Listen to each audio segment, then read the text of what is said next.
I realize that every time they do an OTA, I'll upload a video of me making a shock face talking about how it's a crazy patch, and I realize that strategy maybe has diminishing returns, because if they're all crazy, then none of them are. But I gotta tell you, hold on to your butts and buckle up, because this actually is one of the wildest OTAs with some incredibly weird decisions that they've done in a very long time. We'll start with Surtur. Surtur was released sort of premised on being a 3-drop that would allow you to discount Skaar. It has become clear over the past few weeks that this was just basically a mistake. That the promise of the card being that has made it so that it was basically impossible for them to ever actually meaningfully nerf it. Now, as much as I'd like to quibble with their issues when it comes to nerfing decks and cards that are easy to play because of the ways in which they look at large swaths of Marvel Snap instead of just the top end, I do think that it's reasonable for them to look at Surtur and realize that he is fundamentally unsustainable. I understand the thought process behind nerfing him, and in case you aren't watching, you're just listening, it's worth pointing out that the nerf is that he now gains 2 power at a 3/5 stat line. In other words, you are not getting Skaar to 0 just by going Surtur into 410 into 410. Not happening anymore. You have to play a real game of Marvel Snap. And while I do think that is probably a good thing, I do not like this change. And frankly, I don't particularly love that Surtur was released with sort of that explicit, or maybe, again, not explicit, but like very strongly implied implicit promise that it would be able to do this. I understand that maybe they finally reached a point, just smacked the mic, where this would be a problematic thing to continue to try to do, to continue to allow a card to do that. I understand that there is a card, Star Brand, that is coming out in the near future per the data mines that is a 310, and they really don't want to have this deck have even more ridiculous stuff. I understand that according to them, in the data set they look at, Surtur decks were the best decks in the game by a lot, even after they had been successively nerfed. I get all of that. This is still just kind of a freaky thing to see. And I say that because a lot of people accuse Marvel Snap of doing bait and switch stuff when it comes to nerfing season pass cards. And very often I will defend Second Dinner and the balance team on those axes, because how many times are they doing a bait and switch? And how many times are they keeping the card intact and making it roughly a weaker version of its past self? And I realize that you could look at this and say, this is still a weaker version of its past self. You're still playing this in all the decks that you were already playing it in. And that is actually true. You are probably still playing this card in like every single version of the Surtur Skaar deck anyway. You're not going to not play it. You're probably still playing it as a hybrid card where you're hybridizing the Surtur Skaar deck as well. I realize that. But there is something that is meaningfully lost here, where this card was, if I recall correctly, originally data mined as a 2/2 that scaled upward with 10s, and then was changed to be a card that you could play on 3 and scale into discounting Skaar. And I think that that change is sort of the root cause of this issue that they're having right now, which is they sort of implicitly promised that the card would continue to do this. And I think a lot of the time when people accuse Marvel Snap or Second Dinner of doing bait and switch stuff, they're wrong. Because what they're really saying is, I bought this card because I thought it would be the best thing in the game, and then it became just one of the best things in the game. That's like a very common complaint. Like, oh, I bought Anti-Venom and then they nerfed it. Like, correctly. They nerfed it correctly, and now it is still an eminently playable card, just not the absolute best thing to do. With Surtur, though, I think there is a meaningful difference, because this is a card that is no longer filling the function that it was previously doing, and we're going into a month, I believe, that includes a card that kind of fills that function, which I think is not something that the player base will appreciate. I could be wrong. Like, we just got a bunch of free cards. Maybe the mood on the player base is a lot higher than it was previously. Maybe complaints like this were a function of the card game's economy being bad, and maybe it's getting better. We just got the biggest series drop of all time. We just got a bunch of free cards from the event. I can understand if that, like, some of the smaller complaints fall by the wayside.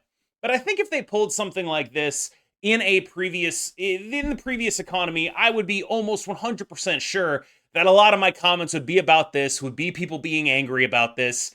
And now, I guess it's to their credit that I'm not as sure, but I still expect a fair bit of, I would describe it as at least relatively reasonable frustration here. That said, I just don't think they had another option. I think that this is a card that gave them no choice. That implicit promise sort of trapped them. And it's good that they're facing that instead of living in denial even further. Because I think it would have been a bad time if this was so clearly the best deck for an extended period of time, living through multiple nerfs on nerfs on nerfs on nerfs on nerfs. So I do think that it's good that they faced reality here and said, look, something's got to give, and it's not going to be the balance in our game. It's going to be Surtur. And if it was just that, I'm not sure I would be feeling the way I'm feeling right now, but it's not just that. Because they're also bumping Skaar up to 7 and giving him a commensurate increase in power of 12. And so now they're saying, like, this guy is effectively a 312. Is that better than a 010? No. But it is actually kind of more reliably a 312, right? Like, your nut draws are gonna be worse, right? You're no longer getting your 010, but you really only need to play 2 10s to get max output out of this guy now. And I realize it's like a weird way of looking at it, but I do think it's gonna be a little bit less of a hit than they think it is, because this is now a card that is consistent. Skaar was previously fairly inconsistent. Now it's like basically always going to be pretty good value. You only need 2 10s. You run a deck composed almost entirely of them. This actually makes your Ares more likely to hit. One of the big weaknesses of the Skaar Surtur decks was that they just, when they had like one spot left in a location, you knew it was just 10 power going in there. And one of the cool things about Ares is that it was actually able to sort of break that paradigm a lot of the time. Surtur Skaar was fairly predictable and fairly limited in terms of actual total point output. This is more consistent than the previous Skaar at the cost of explosion, of course, and of course Surtur itself. But it's like, if they're doing this, I actually think that, like, I'm not going to say these two changes push against each other per se, but I do think that this is the kind of thing where it's like, I would happily play a 312. Like, I would happily like play a 312 and just some 410s, and like I almost wonder if I could like splash this in stuff. I doubt it, but I would happily try. And I don't think it's going to be as big of a like negative hit to the Surtur Skaar deck as it might seem at first glance. This is a much less impactful change than the change to Surtur. Lads, it's Aero over. This hurts. This one really does hurt. Aero has been basically like turbo-ass unplayable at 5'9" for forever. She was only playable at 5'10" because of the Surtur Skaar deck, or rarely because of the overlap between Surtur Skaar and, of course, the Heimdall stuff that people were doing with the hybrid Scream Surtur deck. She has been seeing more play in the context of a variety of different Scream decks. I am not gonna try to like hugely overstate this, but this feels like an unjustified nerf to me. Now, granted, they did have justification, so as much as I'd like to say it feels unjustified to me, they had actual justification, so I can't call it unjustified. And that justification was, in their data set, the best deck in the game is my baby, the Scream Surtur deck, which I don't know if y'all remember, was a deck I was calling out as like the thing that Sam Wilson enabled. Turns out he does a lot more stuff than that, but I at least nailed the Sam Wilson into Scream Surtur kind of thing. They said that was the best deck in the game at the dataset that they used, and that's my baby right there, so I'm very happy to see that happen. I think it's like the exact 12 cards that I put in my Day 1 decks video, and I feel great about it. But at the same time, I don't feel like Aero deserved this. I think this is, I won't call it out of touch, but I will call it like, this is pretty low on the list of priorities, and frankly, after the other 2 hits, I would have stopped there. And I do understand hitting Aero. I think it like might be a nice little way to shake up the metagame. She was actually being played in like basically every Scream deck. I totally understand it. She's being played in basically every Scream deck, basically every Surtur deck. But this just doesn't feel like a card that needs to get balance changed. And I think that's part of what feels so bad for me. The second part that makes me feel bad is that I really wish that they had done something else here, like maybe just gone back to old Aero. Like, if you're gonna take stats off of her, do something for her, because she's been so unplayable for so long before finally finding herself at 5'10 thanks to Scream and Surtur, and now you're taking at least one of those synergies away, and it's like maybe she'll still keep seeing play in Scream decks, but I really don't know if she will. And that sucks. This is a card that has like a long history in Marvel Snap. I know that sounds weird, but I don't necessarily think of her as like the mascot of the game or anything. But she's like a card that is pretty crucial to a lot of different metagames and just kind of hasn't been as other cards have come out. And that makes me sad, and I'd like to see her be good. And I think this nerf is likely to make her be less good. And so it makes me sad. Werewolf by Night is gaining a point of power. I think a lot of people have a bit of an inflated opinion of how good this card is, which is not to say it's not good, but I think it's worth talking about the ways in which the context of the metagame in which something releases can inform the opinions of that card even long after that metagame has changed. And I think Werewolf by Night is a great example of this. I believe it happened with Nico as well. Like, there are cards that come out in the exact right moment for them. And Werewolf by Night came out right after the nerfs to Elsa and Angela, leaving it sort of the last scalar standing that you could play as a Loki card, right? This was the scalar in Loki, this was the scalar in Bounce. It was like the thing that you did because they had just nerfed the other good scalars in the game. And then they nerfed it, and then we had, like, Miss Marvel, because we didn't have any good scalars left. This was kind of the last guy standing, and Miss Marvel's another card where I think people generally were higher on her than she deserved because she released in the exact perfect metagame for her. In current Marvel Snap, we have so many damn scalars. Like, this card is borderline unplayable just because Scream exists alone. Like, it's bad. Like, I'm not saying it's the worst thing ever. Like, there are obviously playable cards that involve move stuff, like Rocket and Groot and Sam Wilson, but, like, this is not a good thing to have when your opponent has a Scream. And I think the extra point of power really does matter on this guy because the downside risk of running a, like, 3-2 is pretty massive right now, in part because of how good those other cards that scale are, right? Like, it's really hard to play a card like this in a world where your opponent is playing a Sam Wilson, or even, like, God forbid, an Iron Patriot. This guy can't contest those lanes.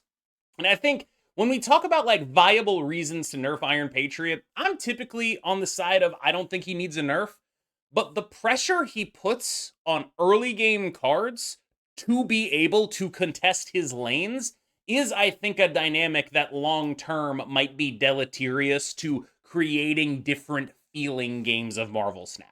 The overall pressure, the fact that you need to be able to contest this stuff or you're just going to be very far behind, or you need to have such an outrageous game plan if you don't plan on contesting this stuff, it sort of pushes against cards like this, basically, which are otherwise like fairly reasonable options, but there's just this little bit of metagame stuff pushing against them. And with Werewolf by Night, it's more than a little bit, right? It's not good into Scream. It's not good into Iron Patriot. There are a bunch of other scalars that are not necessarily can go as high uncapped, but they're not bad. And I do think that there is something to be said about this being a worthwhile buff. But, like, honestly, if you really ask me, I'm like 95% sure they could make Werewolf by Night a 2-0, and then it would be good. And I don't know if 3-3 gets there. A long overdue point returning to Annihilus. I think 5-drops are in a bit of a weird spot, especially like 5-drops that require small packages in order to run them. Annihilus especially has gotten sort of dramatically worse as the amount of move or self-move in the game has increased. So we see a lot of cards like Sam Wilson that's just kind of everywhere. Rocket and Groot is kind of everywhere. Those are like 2 of the 5 or 10 most played cards in the game. And that's the exact kind of stuff, like stuff that can fill up a lane that perhaps, say, a Void is in, and then go back to a different lane. That's exactly the stuff Annihilus doesn't want to see. Like, almost to a T, Annihilus doesn't want to see that. When Annihilus was good, it was often like a top end in bounce decks, but that was often very predicated on having the old version of Beast around, and that's not around anymore either. And so you have this card that went in strategies that don't particularly exist anymore. it'll take some time for it to find a new home. I do think that like one very reasonable, plausible home for Annihilus is just it's a clog card now. Like it at 5/7 is probably just good enough to do that in. You can play your Sentry Annihilus stuff in your clog deck, but you can't just do an Annihilus splash package the way you used to be able to do it, is sort of my instinct, because there's just better stuff to be doing. And again, that's actually also related to the power of the early game cards, right? Like there's just a bunch of stuff that snowballs the game way earlier than Annihilus can make people care about it. And so unless you're doing something that is like interacting with that on a totally orthogonal level, like Clog, I just sort of don't really know what I want to be doing with this guy. I like him, but I do not love him, and that, to me, feels like a card that is fringe metagame competitive at best. As harsh as I have been on Second Dinner in this video, I do think that it is worth praising them for this one.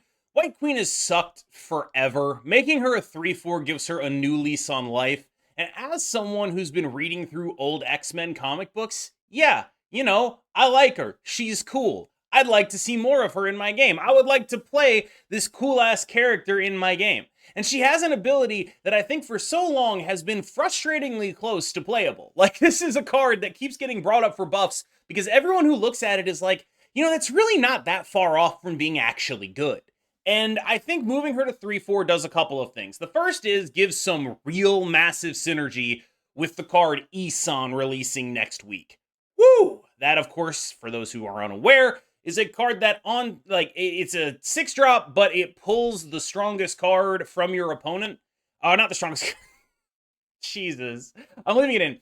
It pulls it pulls any card that was created. It pulls like a random created card from your hand. And so if the only created card in your hand is your opponent's strongest card, I mean, that's basically leader, right? Like, that thing is on crack. That's a really big card.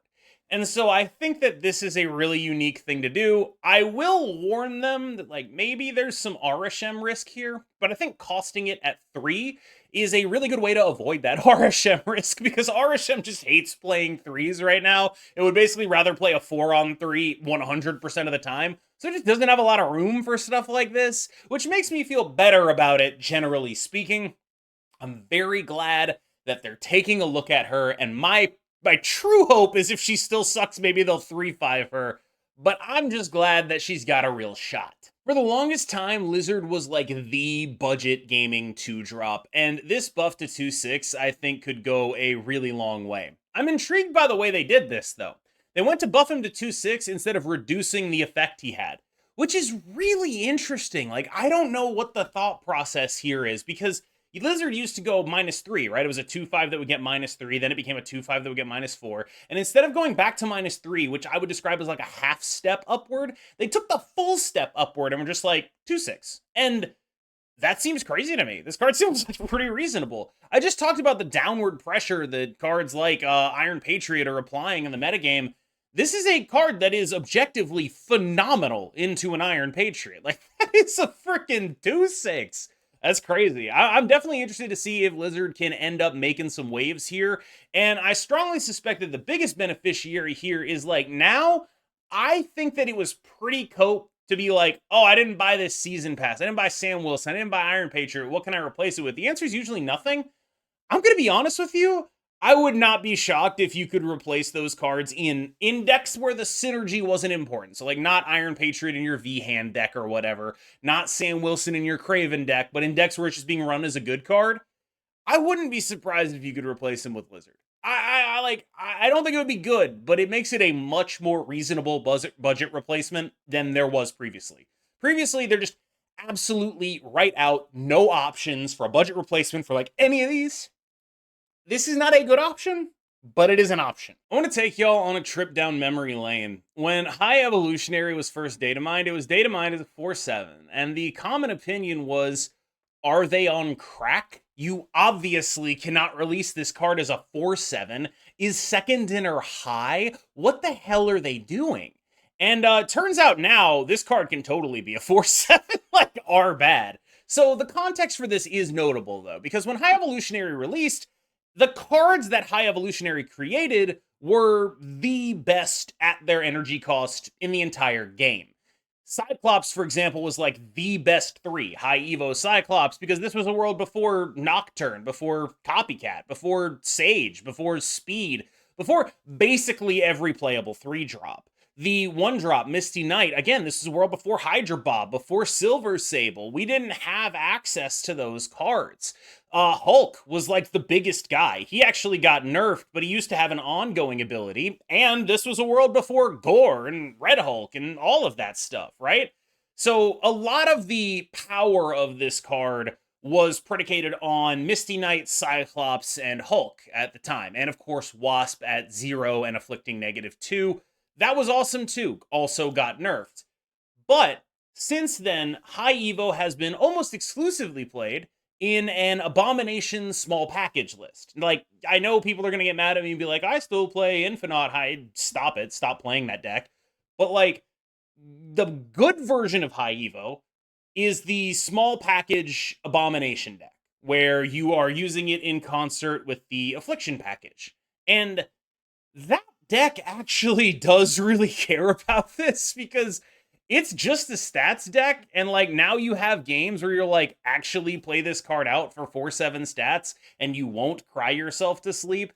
And I know it sounds weird, but I do think there's an appreciable difference between 4/6 and 4/7 that is bigger than the absolute number there, right? Like 4/7 is like, I genuinely don't feel bad putting this in my deck. 4/6 is, I am giving something up, and this is core to my strategy. And so pushing Evo to a stat line that genuinely is like on par, I do think it matters. I think it especially matters when you're splashing Evo to pay for just Abomination, that he is not actively hurting you.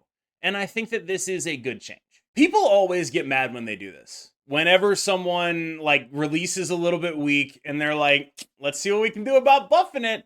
I feel like it's the riskiest move they can do, personally, because it doesn't have a lot of upside in basically every scenario. Like, just walk with me here. A bunch of people who didn't buy Joaquin Torres, which is most people, are going to be mad now that they don't have access to him.